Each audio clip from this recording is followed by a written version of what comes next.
UP board class 10th subject math exercise चल रही थी 13.3 वॉल्यूम एंड सरफेस एरिया।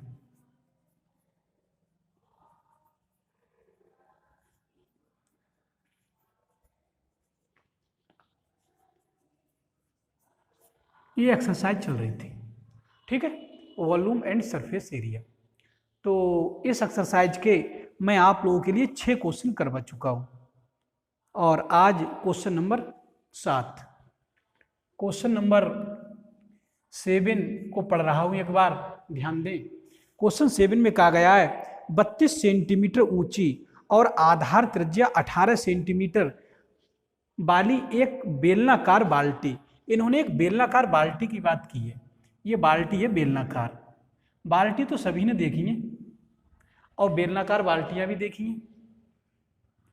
तो ये बेलनाकार बाल्टी है एक, ठीक है, ये बेलनाकार बाल्टी है, ठीक है, ये बेलनाकार बाल्टी है आपकी। ऐसी होता है, ये हैंडल पकड़ने वाला ना, हमें हैंडल से कोई लेना देना नहीं है, हमें इस बाल्टी से मतलब है। और ये बाल्टी रेत से भरी हुई है, पूरी बाल्टी है रेत से भरी हुई, ये रेत है इसमें भरी हुई और बाल्टी खाली नहीं है बिल्कुल, पूरी बाल्टी रेत से भरी हुई है यहाँ तक, ऊपर तक। और रेत से भरे होने के साथ साथ इस बाल्टी की बिमाई भी दी हुई है। ये इसकी रेडियस है, तो रेडियस भी दी हुई है इसकी, और ये इसकी ऊंचाई है, तो ऊंचाई भी इसकी दी हुई है बाल्टी की। अब बाल्टी की ऊंचाई कितनी दी हुई है? 32 सेंटीमीटर। एच का मान 32 सेंटीमीटर है, तो 32 सेंटीमीटर ऊंची बाल्टी है ये, ठीक है। और इसकी रेडियस कितनी है? रेडियस कहा है इन्होंने, त्रिज्या कहा है 18 सेंटीमीटर। 18 सेंटीमीटर इसकी त्रिज्या है, तो ये इसकी त्रिज्या और ऊंचाई दी हुई है बाल्टी की, पूरी रेत से भरी हुई है। अगले क्वेश्चन में कहा गया है इस बाल्टी को भूमि पर खाली किया जाता है। बाल्टी को खाली किया जा रहा है, ये बाल्टी को पकड़ा और भूमि पर लौट दिया। जब इसे भूमि पर लौट देंगे तो क्या होगा? ध्यान दें, जब भूमि पर इसे लौट देंगे तो क्या होगा? तो जब भूमि पर लौटेंगे तो रेत का एक शंक्वाकार ढेरा बन जाएगा, ऐसा ढेर बन जाएगा शंक्वाकार, शंकु के आकार की ढेरी बन जाएगी। कभी आप लोग रेत को भूमि पर लौट के देखना बाल्टी से, ठीक है, हाँ जी। तो जब बाल्टी से लौटोगे ना तो जो है भूमि पर एक शंकु जैसा आपको दिखाई देगा, रेता का बना हुआ, ठीक है। तो ये प्रैक्टिकल भी आप लोग कर सकते हो। हालांकि मैं तो यहाँ पर आपको क्वेश्चन हल करा रहा हूँ, तो ये इस तरीके से शंक्वाकार ढेरी बन जाएगी। ये सब रेता ही है ना, हाँ जी। तो ये रेता है, ऐसा मत सोचना कि पानी है। ये पानी को जब धरती पर लौटोगे ना तो शंक्वाकार ढेरी नहीं बनेगी, तब तो वो समान रूप से समतल में फैल जाएगा।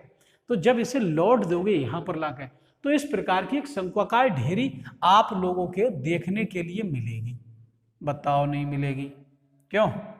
अगर मेरी बात समझ में ना आती हो तो प्रैक्टिकल करके देख लियो, लौट के देख लियो, ऐसी ढेरी बन जाएगी ये। क्लियर? अगले क्वेश्चन बता रहा हूं। क्वेश्चन में कह रहे हैं तो शंक्वाकार ढेरी बनाई जाती है यदि शंकु के ढेरी की ऊंचाई 24 सेंटीमीटर।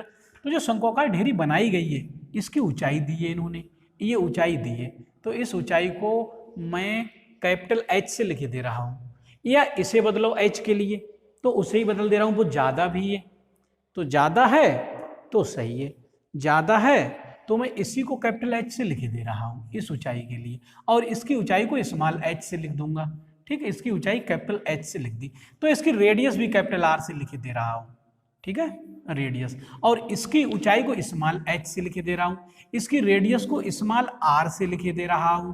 तो ये सब चीजें हैं क्वेश्चन में। तो जो ढेरी बनी है इसकी जो ऊंचाई है, ऊंचाई 24 सेंटीमीटर है, इसकी ढेरी की ऊंचाई 24 सेंटीमीटर, ये ढेरी की ऊंचाई है, ठीक।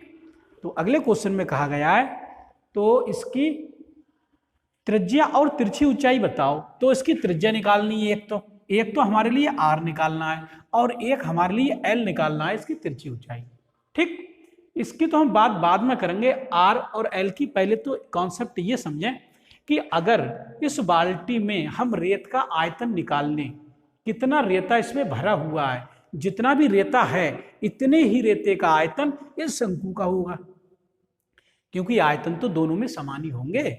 जो माल इसमें भरा हुआ है वही माल यहाँ पर लौटा गया है, तो दोनों जगह माल तो बराबर है।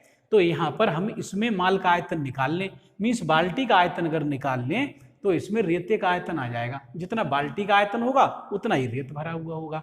तो रेत का आयतन बाल्टी में और इधर शंकु का आयतन दोनों बराबर होंगे। तो इसी का प्रयोग मैं करने वाला हूं। यहां पर लिखूंगा शंकु का आयतन, शंकु का आयतन, और इधर लिखूंगा शंकु का आयतन काय के बराबर होगा, ये बाल्टी के आयतन के बराबर होगा, बाल्टी का आयतन। ठीक है, बाल्टी का आयतन मतलब रेत का आयतन। तो शंकु का आयतन का फार्मूला होता है 1/3 पाई आर स्क्वायर एच। आर इसकी स्मॉल ली गई है तो स्मॉल ही लिखिए, ऊंचाई इसकी स्मॉल एच है तो वही लिखिए, बराबर। इधर ये बेलनाकार है तो बेलन का आयतन होता है पाई आर स्क्वायर एच। तो मैंने आर भी इसीलिए कैपिटल लिखा है क्योंकि उसकी ऊंचाई कैपिटल आर लिखी गई है, इसकी ऊंचाई इसकी रेडियस कैपिटल आर लिखी गई है, इसकी हाइट कैपिटल एच लिखी गई है, तो वही मैंने लिखा है। पाई दोनों तरफ है तो पाई तो साफ हो गए। ठीक है, ये तो कैंसिल। यहाँ से मिला क्या, 1/3 और आर स्क्वायर एच इसकी दी हुई है 24, तो इसकी ऊंचाई 24 लिख दी मैंने। इधर आर इसकी 18, तो 18 × 18 डबल लिख दे रहा हूँ क्योंकि घात 2 है इसकी, तो 2 बार लिख दिया। और एच की बात अगर करें तो एच का मान 32 है, तो इसके स्थान पर 32 लिखा जाएगा। तो 3 से ये कट भी रहे, 3 × 8 = 24, तो ये काट दिए। तो आर स्क्वायर के साथ में 8 मिले, यहाँ लिखे दे रहा हूँ आर स्क्वायर × 8। ठीक है, इज इक्वल उधर क्या मिला, उधर मिला 18 × 18 और × 32।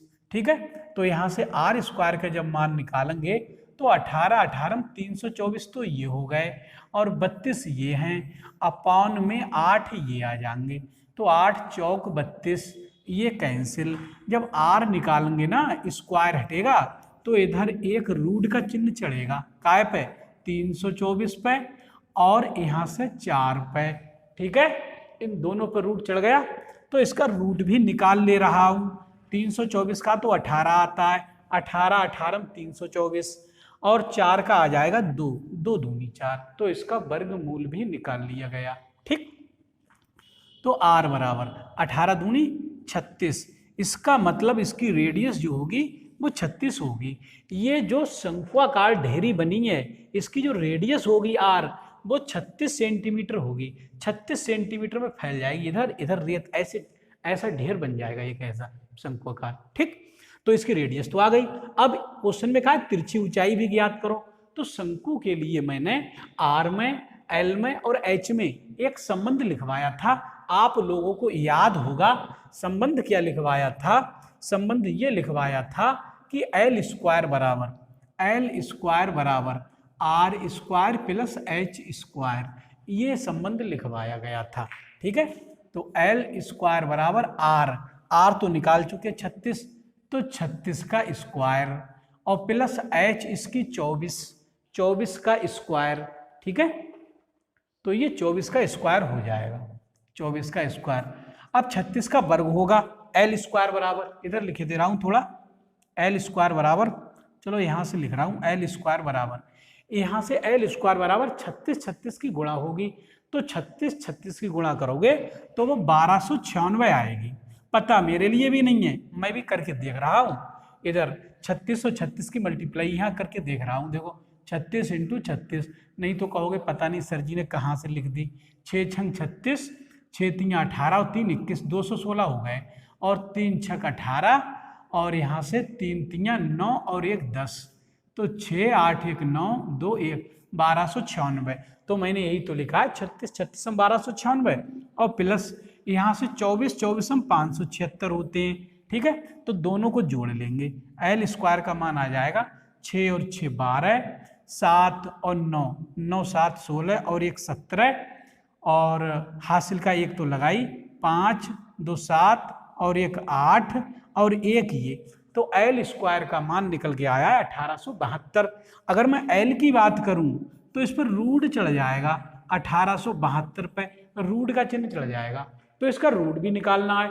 अब वर्गमूल तो आप निकालना जानते ही हो। 1872 को हम अपनी पुरानी विधि से इसे काट ले रहे हैं ऐसे करके, इसके अभाज्य गुणनखंड कर ले रहा हूं 1872 के। पहले 2 से काटेंगे, 2 नियम 18 और 2 3 6, 2 6 12, 2 से फिर कट रहे हैं, 2 चौक 8 और बचा 1, 2 6 12 और बचा 1, 2 8 16, फिर 2 से कट जाएंगे, 2 दूनी 4, 2 3 6, 2 चौक 8, 2 से फिर कट जाएंगे अभी, 2 एकम 2 और 2 एकम 2 बचे 1, 2 सत्ते 14। अब तो 117 कितने से कटेंगे इस 117? ये शायद 3 से कट जाएंगे, 2 7 2 9, 3 से कट जाएंगे, तो 3 3 9 बचे 2, 3 नियम 27, फिर 3 से कट जाएंगे, 3 एकम 3, 3 3 9। तो ये अभाज्य गुणनखंड आए। अब आपको पता है वर्गमूल जब निकालते थे हम, जब रूट निकालते थे तो इनका जोड़ा बना लेते थे। इसका 2 का जोड़ा बन गया, इसका भी जोड़ा बन गया, इसका भी जोड़ा बन गया, और इसका जोड़ा तो बना नहीं। तो इसका जोड़ा जब नहीं बना तो जिसका जोड़ा नहीं होता है तो वो रूट के बाहर नहीं आ पाता है। ये रूट के बाहर आ जाएगा, इनमें से एक आ जाएगा इसका, तो 1 तो 2 तो यहां से मिलेगा। L बराबर इधर देखो, ध्यान दें, इधर लिख दे रहा हूं मैं।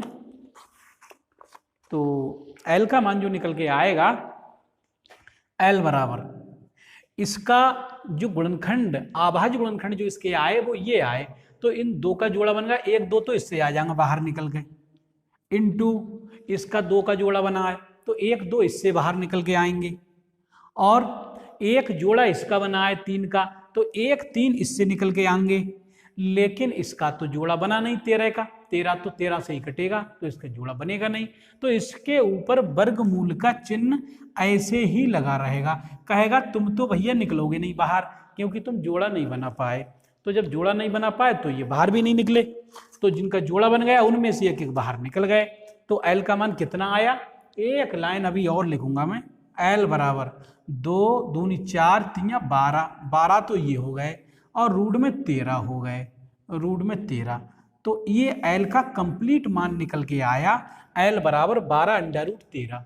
तो इसकी तिरछी ऊंचाई भी मैंने निकाल दी। ठीक, अब मैं फाइनल आंसर लिखूंगा इसका। फाइनल आंसर क्या था? फाइनल आंसर ये पूछा था कि इसकी त्रिज्या बताओ और तिरछी ऊंचाई बताओ। तो इसे तो मिटा दे रहा हूं अब मैं, क्योंकि अब मेरा क्वेश्चन पूरा हो गया ना। तो यहां लिख देंगे, अतः ढेरी की त्रिज्या, अतः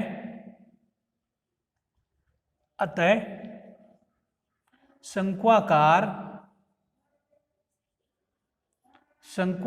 ढेरी की त्रिज्या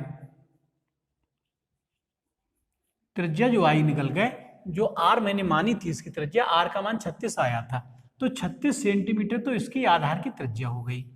और ढेरी की शंक्वाकार ढेरी की तिर्यक ऊंचाई,